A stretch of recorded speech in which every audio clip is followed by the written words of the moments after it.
If you don't know how to identify the lies running rampant in this country, how could you possibly find what's true about America? I use the word true because we are in a fight within our culture and our society between truth and lies. There are a group of people actively pushing deceptive lies in the name of equity, inclusion, Black Lives Matter, social justice. They are promoting state sponsored racism against white people. They're teaching our children to learn prejudice against white people. They're training up a misled group of people, a misled group of individuals to tear down every American system because it is inherently racist. You may ask yourself, how? How are these people able to pull this off? Well, it's fairly straightforward. Extreme liberals and leftists have taken over K through 12 schooling. They have taken over higher education. They have created their own groupthink curriculum known as critical race theory, and they have been actively trying to push this ideology down everyone's throat. Quick pause. If you already haven't, hit that subscribe button and help me appease the YouTube algorithm by hitting that like button, dropping a comment, turn your notifications on so you're notified anytime I make a video. And quick update, I recently updated my playlist, Critical Race Theory Exposed. So make sure to go check out that resource if you want to learn more about critical race theory as talked about by me. And I would encourage everybody to go over and look at those videos because I have firsthand experience in what critical race theory looks like played out in real life.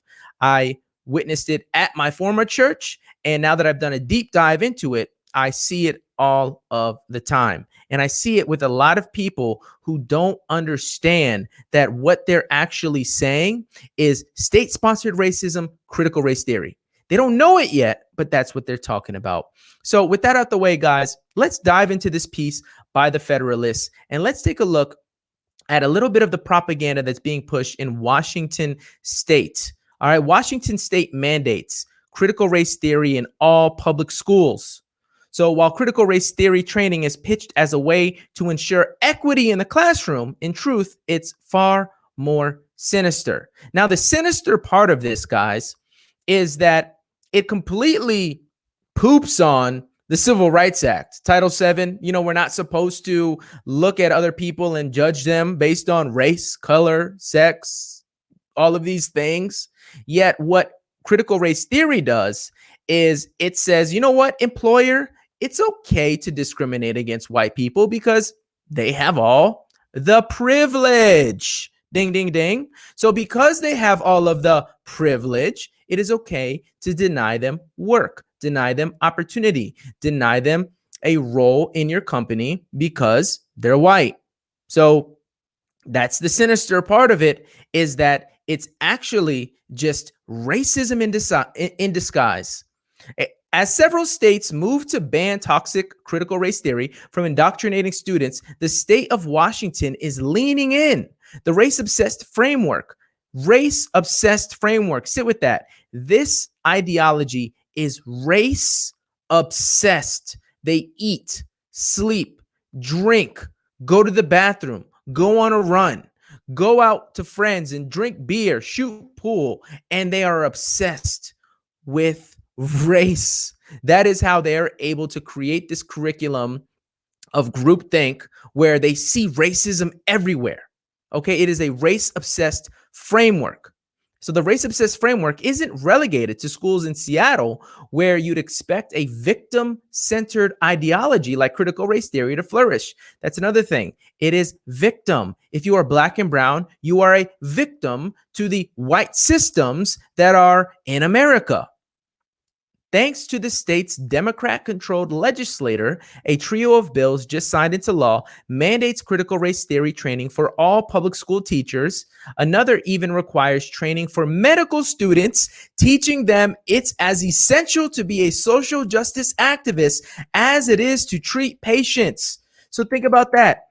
It's not just good enough to take people's blood. It's not just good enough to treat people's ailments. It's not good enough to revive or resuscitate a person that has lost consciousness. No, you also have to put your hand like this and say Black Lives Matter. Okay, because doing all of the medical things, being a good nurse, a good doctor, a good person in the medical field, caring for all people it's not good enough.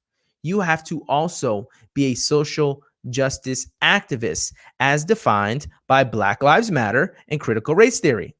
While critical race theory mandates go into effect in 2022-2023, many districts are already jumping on board. The Issaquah School District vows it will fight racism by identifying and removing bias and systemic and institutional barriers that create marginalization, while Bellingham Public Schools pushes training to guarantee inclusive education for students. At Seattle Public Schools, they've even developed a racial equity team, a group of far left educators seeking that schools make all their decisions through a racialized equity lens. Now, this is the thing that also you have to understand. When you look at the world through a racialized lens, you become a racist. Oh my goodness, did you follow where I went with that? If you look out and all you see is race first, if that's what you do, then more than likely you're going to become a racist, because you will then judge people based on the color of their skin, which is what critical race theory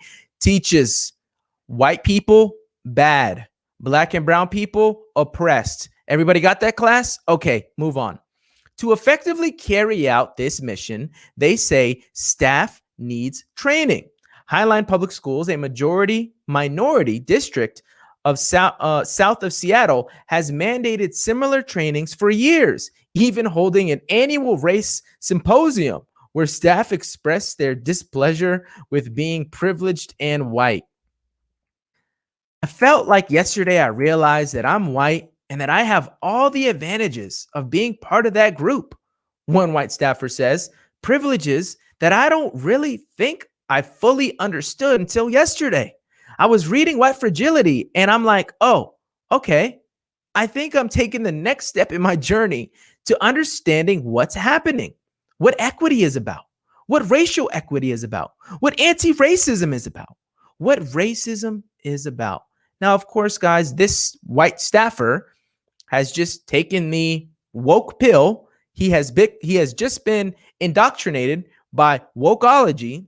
He is subscribing to the tribalism of race, and he doesn't even know it. He thinks he's doing something good, which is the deceptive and insidious part of critical race theory. They make white people repent of their God-given attribute of being white.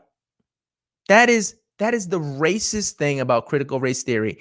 They are telling a whole bunch of white people that it's not good that you're white because you get treated a certain way by society that I don't. And they have no basis for that claim. They literally think that America today is just as racist compared to 1920.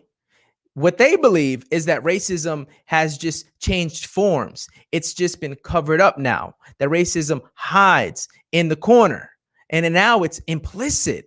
Now it's undercover, but it's just as pervasive in 2021 as it was in 1920. These people are stuck in a time machine that destroys their view of the world. All right. Simply, America is way less racist than it was prior to the Civil Rights Act. But anyways, they don't care. They don't want to accept that as truth because they have a logic that they need to push, a victim mentality that they need to push. And the only way that they're able to push that is if they affirm that white people do have privilege. During long sessions, staff learn race is a social construct that has been adapted to meet the needs of white supremacy culture. If you get defensive at being labeled a racist, facilitators say it's an example of white supremacy in action. Okay, Bob. Bob, you like that name? Bob, the only reason why you're offended by this is because you're a racist. Duh. Staffers learn that Black people cannot be racist because they don't have any power. They're worthless, weak. They don't have power. That whites benefit from white privilege even if they experience high poverty, and that virtually every American institution is founded on white supremacy. Now, here's a terrible video as far as teaching truth. It's a great video if you want to learn about the critical race theory propaganda, because these people dive in and really explain what this is all about. If you look at this chart, it starts off with my privilege. Now, the person that filled out this chart, which seems to be an activity that everybody does, my privilege, I'm white, middle-aged, cisgender, female, US born, straight, abled body, Christian, middle income, college graduate, English speaking, husband, and kids. Now, notice that the system that actually has the biggest it has the biggest influence on a young boy or girl succeeding or failing in life is missing on this privilege, because these people don't acknowledge this type of privilege. The privilege I'm talking about is the privilege of having a mother and a father in the home, the privilege of having a head of household man married to a woman.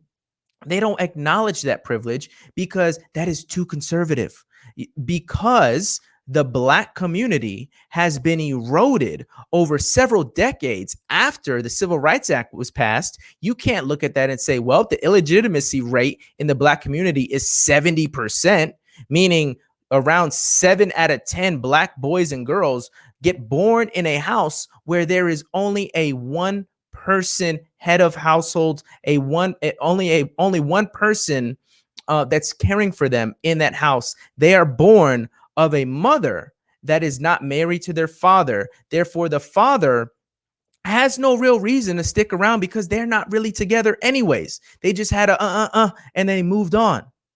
All right. You can't talk about that because that's internalized racism. But notice that that privilege is not here. They don't want to acknowledge that privilege because then it takes the victimhood out of their experience and says, well, you know, you're probably in poverty because your mom gave birth to you when she was 16, 17, and your dad left and got incarcerated. And then you're raised by a poor mom, you know, all these, you know, common scenario that we see in America. Anyways, if you look at this, guys, you will be blown away by the lies that are said in this video. I'm only going to watch with you a couple minutes of this. I encourage you to go back and watch the whole 6 or 7 minutes on your own, just so you can have a deeper understanding of what these racist people are talking about. But I want to play a couple minutes, give some commentary, and then we can wrap up the video. And as you guys could see, there's a little bit left in the article, but I'll leave that for you guys to read on your own for the sake of time. As I said, this will be in the description below. So let's go ahead and listen to this. Key, racism is a system, right? Let's break that down a little bit more. Race and ism. So anytime that you see these three words at the end of any word, these three letters at the end of any word, it is signifying system. So race-ism, sex-ism, age-ism, they're not just talking about prejudice and discrimination. It also includes a system of power. This is really, really key, because if any of you grew up like I did, you also heard terms like reverse racism, right? So again, race is not only prejudice and discrimination based on race, but that's how most of us were raised, socialized, and conditioned. So anytime you saw prejudice and discrimination based on race, we just called it racism, which gave the idea that racism can work in any direction. But the truth is, the ism, those three letters, which means system, means it's not only prejudice and discrimination based on race, but also a system of power. And therefore, folks, there is no such thing as reverse racism. Yeah. So if we pause right there, this is a flat out indoctrination act. This is indoctrination of critical race theory. They are pushing the lie that racism always refers to a system. That's how they're able to create a straw man, because they take out the fact that individuals can perform acts of racism, discrimination, and prejudice, And they say, oh, well, it's not just an individual act, it's actually always a system. Notice in the beginning, he said, when you see the ISM, when you see the ism, it's talking about systems. Well, no, this is what we do with that. We reject that false teaching that racism is strictly a word that associates with system power. No, he's trying to make the point that Black people can't be racist because they have no power in the system. Here's how you approach this, guys. You reject it.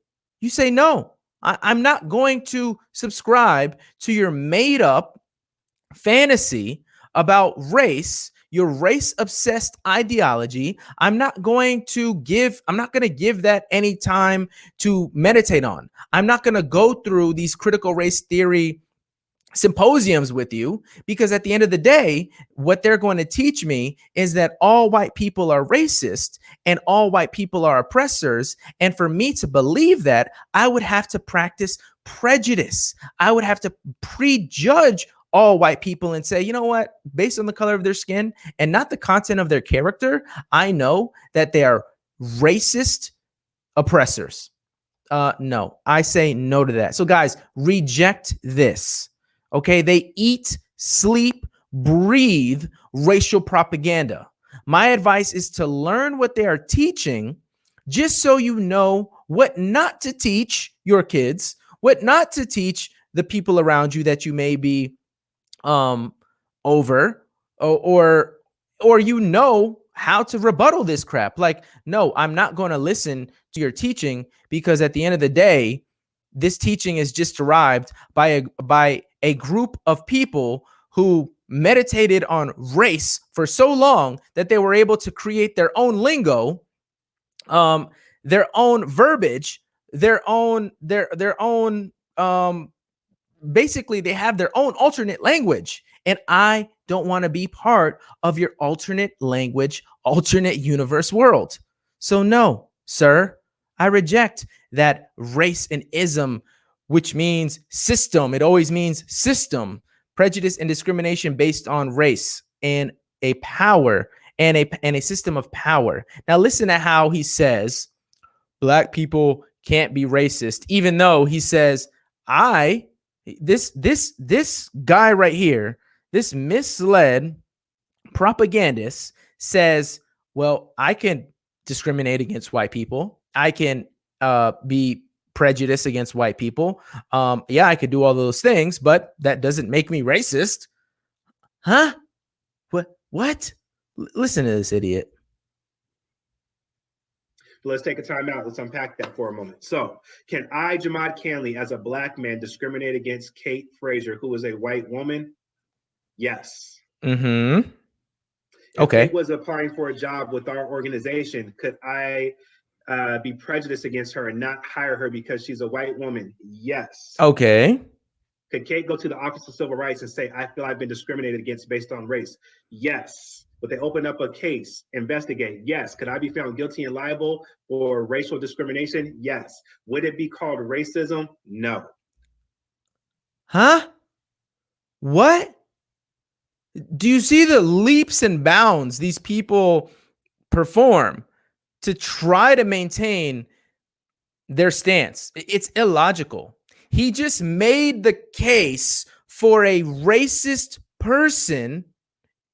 I discriminate against you when you come to apply for a job. You go and you say that I discriminated against you, and an investigation happens and they find me guilty of considering your race in hiring you or rejecting you. Okay, I come under penalty, and then, well, all of that's true, but that doesn't make me racist. I mean, even though I used your skin color to deny you an opportunity, that doesn't make me racist. That's what critical race theory teaches, guys. That's how he's able to even say that. He doesn't make any sense, but he's okay with not making sense, because the language that they speak and the ideology that they hold tight to teaches them that they cannot be racist. A person of color as if white is not a color. Okay, a person of color cannot be racist because we don't have any real power. We're weak little feeble people who, please, white man, will you please give me my bread today? Got victim mentality written all over this guy. Awful. See, discrimination can happen any direction, but racism can only happen in one direction because it's also talking about the system of power. Bird's eye view of our history. So we can kind of go through that. So these were some of the slides from last time. Where did the concept of race come from? So Jamad shared that, talked deeper about race and how it's even changed over time. It's not like a set in stone piece, but it's been adapted to meet the needs of white supremacy culture. I can't, guys. Like I said, I can't continue with this because it's just so hard. I've already watched it like 3 times. I encourage you to watch it for yourself. All right. But this is what she's talking about, how race impacts. Race is made up social construct and not an actual biological fact. Now, that's true on a biological level. There is not many differences between me and you. Okay. You could be a white person who has a white lineage from the deepest parts of Arkansas. Okay. But we, on a biological DNA level, we are humans. We are of the human race. So yes, race is a construct that people erect because people we love to create groups. All right. We have groups of people. That is what mankind has always done. You're with this group. I'm with that group. We're a people of groups. Okay. So that I don't really disagree with. But what they do from there is they say, well, America created this social construct of white supremacy that even gives merit to white people today. Basically, long story short, what they believe today is that in this culture of white supremacy that America still lives, breathes, and moves in 2021, it still gives value to the white person over the black and brown person. There might as well be a sign at the mall that says whites only, black and brown people go around, because that's literally what they still think racism is that big of a problem in America like it used to be. So guys, I'm gonna leave that right there. Let me know what you guys think in the comment section below. If you have any further insights on this topic, critical race theory, I would love to hear what you have to say. Like I said in the beginning, I recently updated my playlist, Critical Race Theory Exposed. Make sure you guys go ahead and check that out. A lot of good content there. Like I said, I was in a woke environment. My introduction to critical race theory was through my local church. Then I decided to read some of the literature. And then I started connecting the dots and saying, oh my goodness, social justice is just critical race theory. Black Lives Matter is not just a bunch of trained Marxists. They're also race-obsessed critical race theorists. Oh my goodness, the Democratic platform that talks about social justice and white privilege and all of these injustices, they are just repeating the talking points of the ideology that they hold tight to. Because if racism ceased to be a problem in these people's minds, if racism really, if Democrats stopped talking about racism, they wouldn't have a base anymore, because people love to hear about racism. They love to hear about, oh, the white man's holding us back. Oh, the systems are rigged against us. Oh, I failed because of so-and-so. It's not my fault. It's not my fault I had 6 kids out of wedlock. It's not my fault I skipped school every day, like that kid in Baltimore who had like a 0.1 GPA, and then his mom said, "What? They failed him." No, woman, your kid failed himself. All right, this whole victim mentality is birthed by critical race theory, social justice, and a skewed view of race. I'm gonna leave that right there. Let me know what you guys think in the comment section below. Like, comment, share, subscribe, hit the notification bell so you're notified anytime I make a video. As always, guys, God bless. I will see you good people on the next one. Peace.